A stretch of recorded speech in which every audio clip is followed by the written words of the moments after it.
Hello again, Tudor family. Welcome back to the Tudors Dynasty podcast. I'm your host, Steph Storer, and on today's Ask the Expert, I'm so happy to introduce you to historian Valerie Schutte. Valerie is here today to discuss misunderstood and forgotten queens of England. The Tudors Dynasty podcast.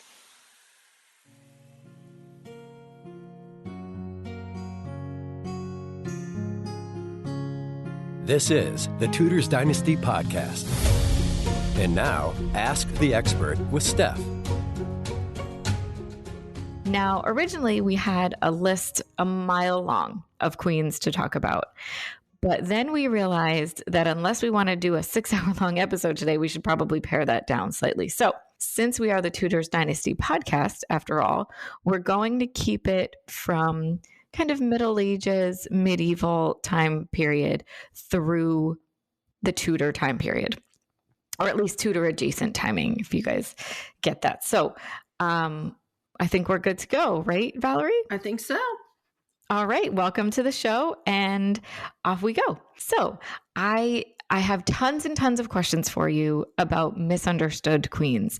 There's so many misconceptions about a lot of these women that I'm really looking forward to clearing all of that up with you today. But before we go into the misunderstood queens, I know that when we were talking about this, we also mentioned maybe forgotten queens. And that doesn't necessarily mean, secret queens that we don't know about. But what do you think it means to be a forgotten queen? Honestly, I think there are so many forgotten queens.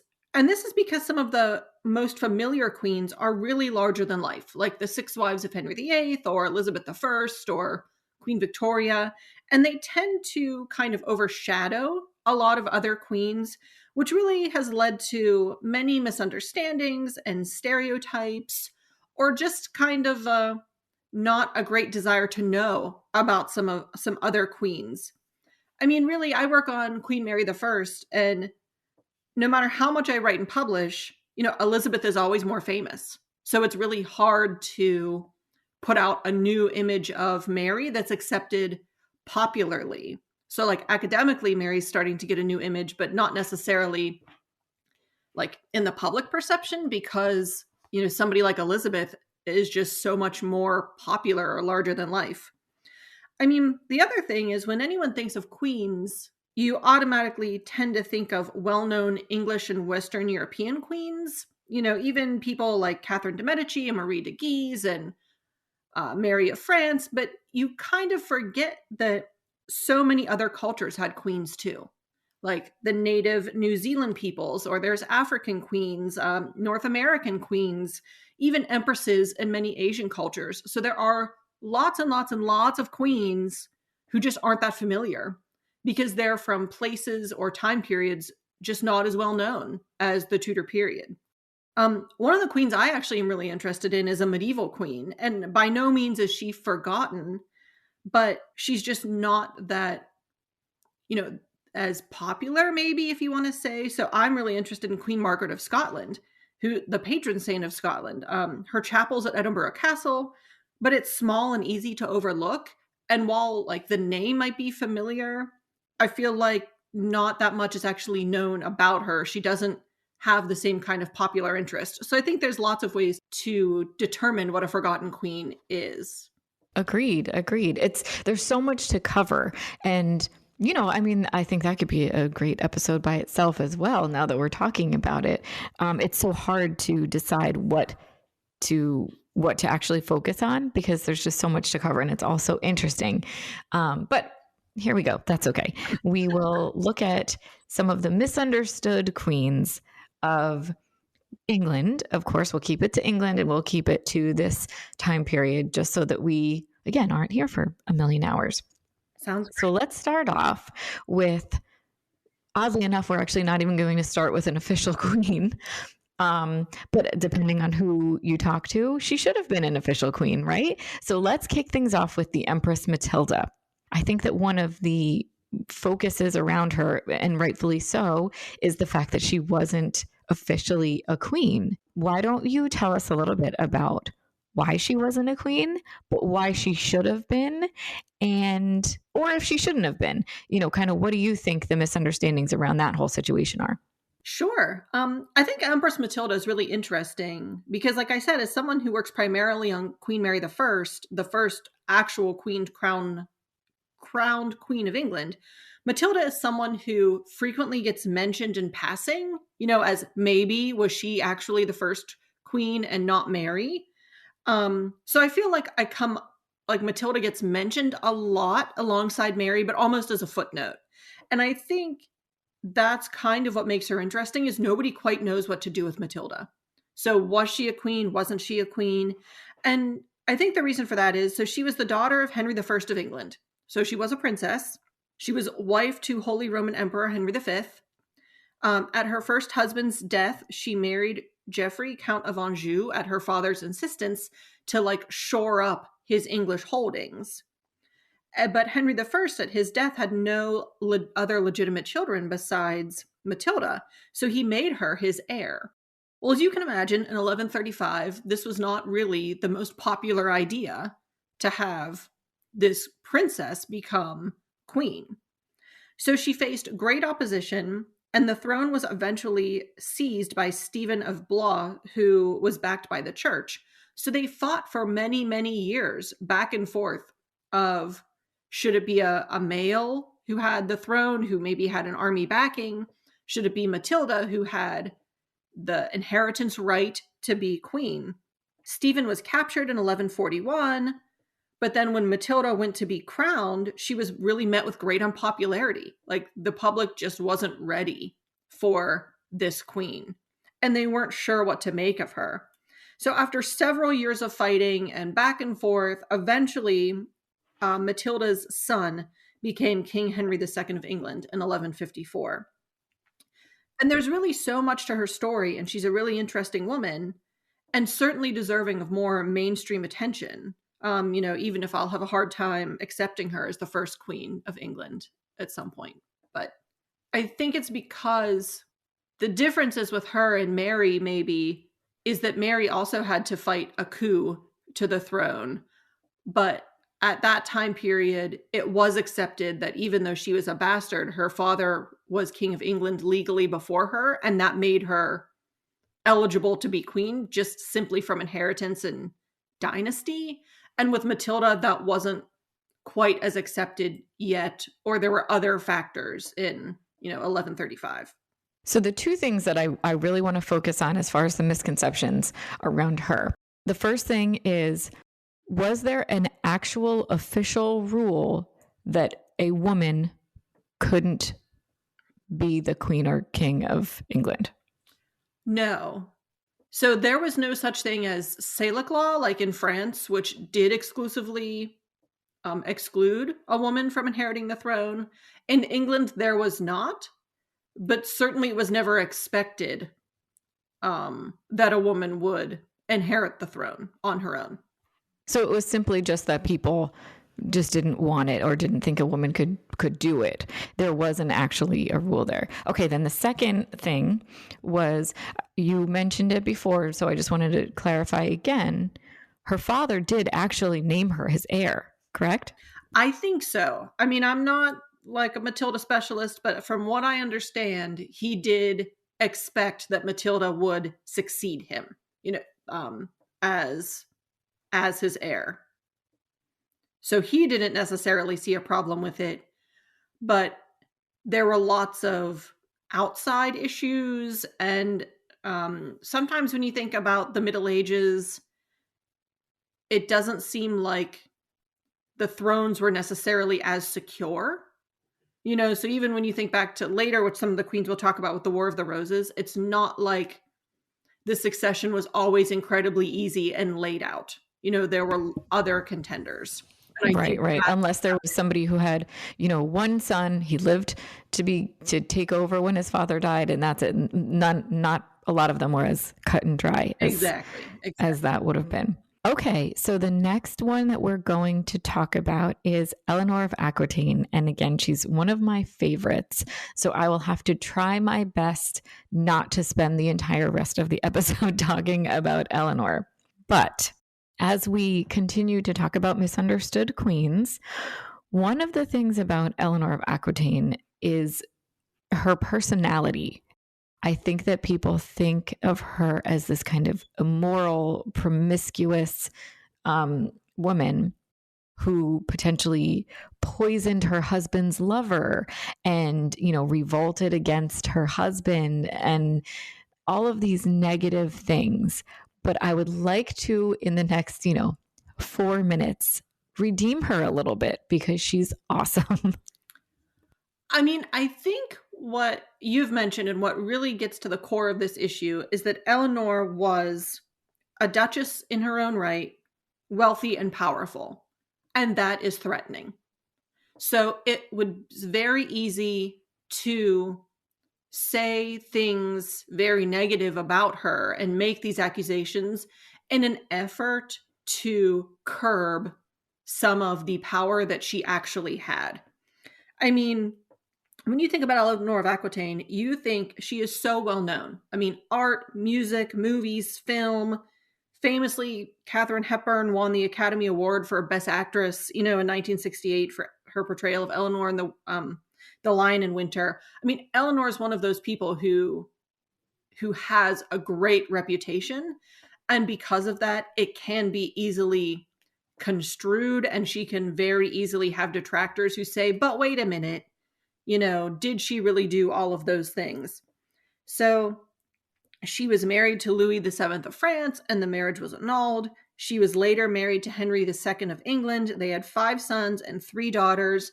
And you're right, the couple became estranged. Henry II later had her imprisoned for supporting the revolt of their son Henry against him. And Eleanor wasn't even released from prison for 16 years. And it wasn't until after the death of her husband and one of her other sons became king. And by the time she died, she had outlived all except 2 of her children. So, I mean, I think the woman saw a lot. I think she had a really big role in politics. She had a big role in the Crusades. As the Queen Dowager, she was a regent while her son King Richard went on the Third Crusade. So I think it's one of those things where she has become, or she has had some of these bad reputations or bad characteristics put onto her as a way to kind of take away from how powerful she really was at the time. Sure. And another thing that you just mentioned how she was the regent for her son. Correct me if I'm wrong, but her son was actually married at the time, right? When she was the regent. And I always picture this kind of, pushy mother-in-law figure as the role that she's taking on, because she really had her hands in everything. And maybe it was negative, but I still can't bring myself to have any sort of distaste for her at all. I think she's great.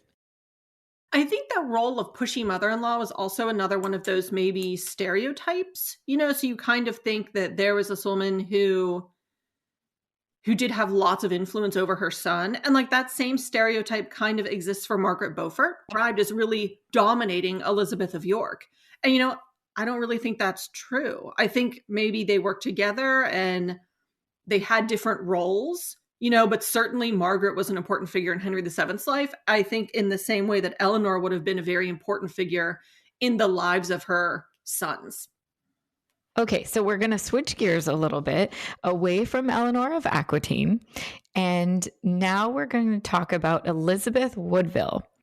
The misconceptions around her are just so interesting because it's basically misconceptions about her entire family, but we'll stick with just her.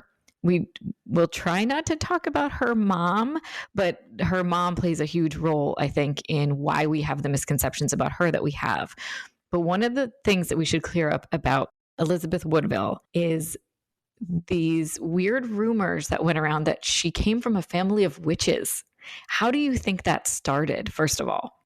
I'm not entirely sure how it started, but I think it goes back to, and I hate to keep saying this, but I think it goes back to some gender stereotypes that some of these powerful women, there had to be a reason why they were, or there had to be a reason why they were more dominant than their husband, or they had to be a reason why, Elizabeth Woodville was able to make a match with Edward IV, seeing as that she had already been married and had kids previously, and Edward could have had his pick of women to be his queen.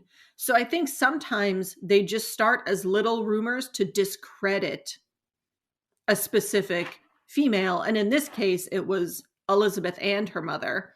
And somehow, the rumors just continue because they're picked up, and then they become really interesting stories and entertaining stories, so you can't escape the idea that Elizabeth Woodville and her mom were witches because of the novel and TV series based on Philippa Gregory, who basically shows them doing witchcraft or something like it whenever they speak to the river and, things. So it's like the myth kind of started, and now it's larger than life and you really can't get away from it.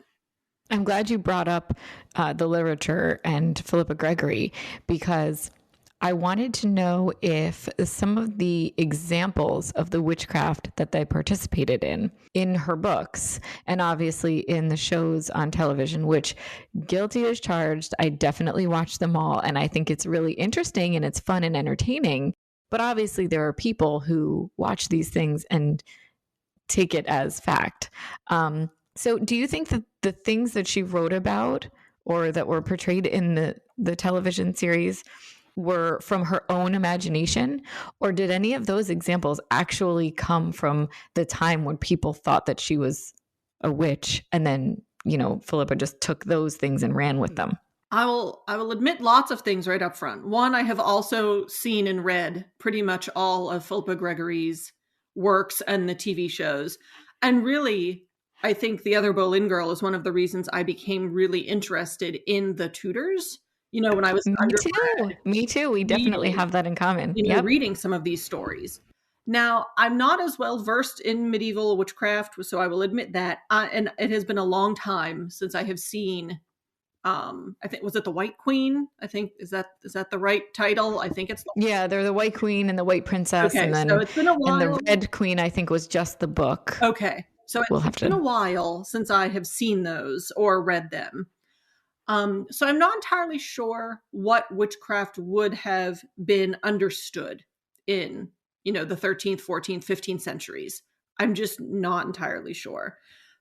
But I do think that witchcraft was one of those things where it was very easy to imagine what it could be, or that lots of things that were incredibly benign could be easily construed as witchcraft. So I know that's not a great answer to your question, but I do think that seemingly benign acts by Elizabeth Woodville and her mother could have been easily construed as witchcraft. So we'll head forward a little bit. We're just going to march on here now to a little bit. Well, it was kind of overlapping a bit, but we're going to talk about Margaret of Anjou. So again, there's a lot of the literature that is fictional that we get a lot of our opinions of her. But she was seen as this very kind of angry and controlling figure as the wife of Henry VI. And we know that he was a weak and kind of sickly and obviously unstable king. So he did need someone to be strong in that relationship. But was it all bad? Tell us about Margaret of Anjou. So what you mentioned about Margaret being known as, vengeful and overpowering and controlling, those kind of rumors existed in her own time, but really they became solidified with Shakespeare. So Margaret of Anjou is probably best known for being in all four plays of William Shakespeare's first tetralogy. So this would be Henry VI, parts 1, 2, and 3, and Richard III. And one, she's a really popular queen of Shakespeare. I mean, there's no end to depictions of her. And even other plays and films and things that are based on just Margaret of Anjou as pulled from Shakespeare's plays. And in those plays, she is vengeful, bent on getting revenge, powerful, ruthless.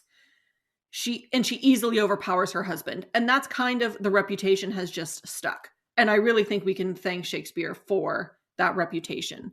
But in her own lifetime, I mean, she was very powerful. She was married to Henry VI, who was then deposed by Edward IV, but then later became King of England very briefly again. She was one of the leading figures in the Wars of the Roses for the Lancastrian side. And as her husband suffered from these frequent bouts of illness, she often ruled in his place, which absolutely earned her political opponents. And one of the ways they discredited her was by saying that she was overpowering her husband, that she was ruling in his place, and she was out of line for her roles as a queen consort. Her only son, Edward of Westminster, she really fought for him to become king after her husband, instead of Edward IV. And her son was killed at the Battle of Tewkesbury in 1471. And really that kind of broke her spirit. So she ended up living and dying in France. But really her reputation is still this vengeful, nasty woman. And I think if you think about her circumstance, she was in a really tough spot. Her husband was not always an efficient or effective king. He did have illnesses, and she had to fight for his position as king and her son's position as future king because of the Wars of the Roses. She had to make a firm stance to support her family. And because of that, she has kind of suffered in reputation. Now we are at, the sweet spot, I think. I think we're here at the Tudor period now. And here's where we can just really take off. I think probably all of our listeners and stuff were excited to get to all of Henry VIII's wives. So again, I keep saying this, we could have an entire episode on every single one of these women. So we'll have to try to just kind of pick a rumor or pick some misunderstandings and just keep on trucking here. But we will start with Catherine of Aragon. One of the biggest misunderstandings, I think, one of the, the rumors swirling around about her is her relationship with Henry's brother, Arthur, to whom she was married first before he passed away. And there's the claim that they never consummated their marriage, which is why it was okay for Henry and her to then get married. What do you think about this? I think her relationship with Arthur is really important.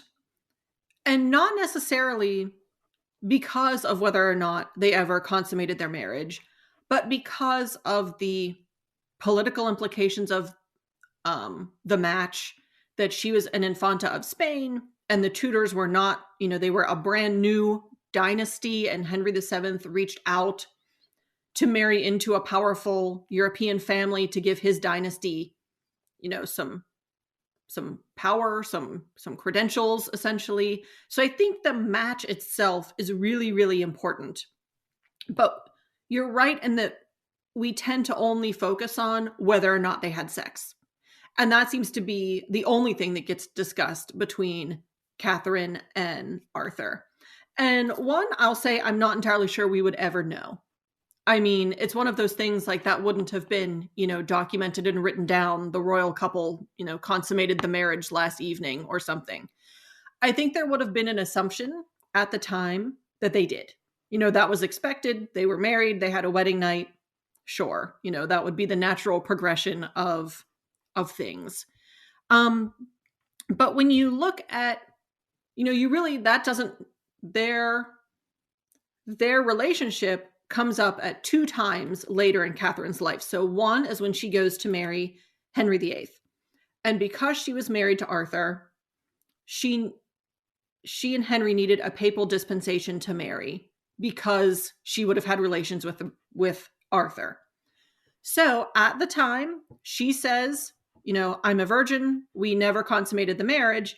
And Henry VIII accepts this because that's what needed to That's what had to be acceptable for them to get the papal dispensation to Mary. So in 1509, everybody accepted that Catherine was a virgin at their marriage, and there was no question of it. It was just, yes, the consummation never happened.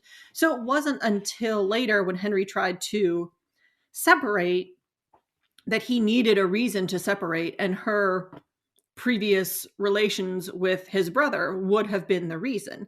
So that's when it comes up in the trials. And I believe Catherine.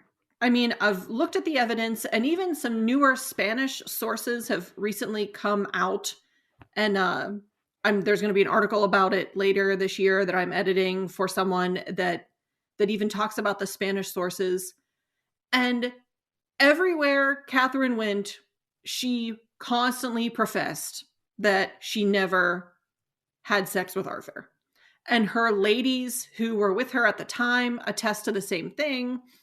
And Catherine was even willing to break the seal of confession and confess to her confessor that she was a virgin at her marriage to Henry VIII. And she was willing to have her confessor break the seal and make it publicly known that that's what she said, which would have been a really big deal, because confession was entirely private and couldn't be discussed outside of the confessional between the priest or whoever and the confessee. So I think that it becomes a really important issue, but sometimes it dominates other issues or other things that we could be learning or understanding about Catherine and Arthur instead. And here we are at Anne Boleyn. The list of things that we could talk about with Anne Boleyn is there's miles and miles long. Why don't we talk about then the accusation of incest? Sure. Was that actually something that she was on trial for? And where did that even come from? I mean, I think, her brother George was executed with her. And maybe he knew too much, of her supposed other relationships that she had going on. Whether or not any of that is true is one of those things where I think the consensus is that she was largely innocent. But, she couldn't be accused of adultery if there were no men accused with her. She had to have adultery with someone. So the men were accused and executed as well. I think the accusation of incest is really interesting, because I don't think it was needed. So, I mean, again, this is one of those things I suppose we will never, ever know. Did she cheat on Henry? Maybe. Did she have incest with her brother? Probably not. But it's one of those things that kind of gets picked up in the imagination when you think about Anne Boleyn is desperate towards the end of her queenship. And this essentially comes about in January 1536, Catherine of Aragon dies, and around the same time, Anne Boleyn miscarries. And when you think about it, Catherine of Aragon was a safeguard for Anne Boleyn. So the women might have been enemies after Henry married her.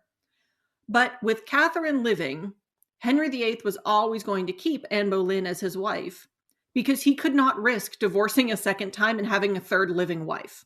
I mean, he was already accused of polygamy or bigamy, on the continent. And imagine if he would have had two wives, living, and he took a third one. So whenever Catherine dies and Anne Boleyn miscarries, and she's only had a daughter so far, and her and Henry seem to be fighting, you can imagine a desperate woman who really wants to get pregnant. And I think maybe that's where the idea of her incest with George or her sexual relations with these other people comes into play. She must have been trying to have a baby at all costs. Now, whether or not any of that's true, I highly doubt, but I think that's where some of those myths come from, is that you can see her or spin her as a woman desperate to regain control and power that she had and maybe didn't have anymore. Well, this has been such an interesting conversation. I feel like we could just continue and continue and continue. I think we'll probably have to stop there because we have however many queens after that. We will do another episode on the later queens. I wanted to thank you so much for talking about these queens with us today, helping us kind of get out of some of these misunderstandings. It's been really an enlightening conversation, and I'm so happy to have you, Valerie. Thank you again. Thank you so much for having me. This was so much fun. I think we could talk misunderstandings and myths all day. Thanks for listening to this episode of the Tudors Dynasty Podcast. You can follow and support the Tudors Dynasty Podcast on Facebook, Twitter, Instagram, and Patreon @Tudors Dynasty.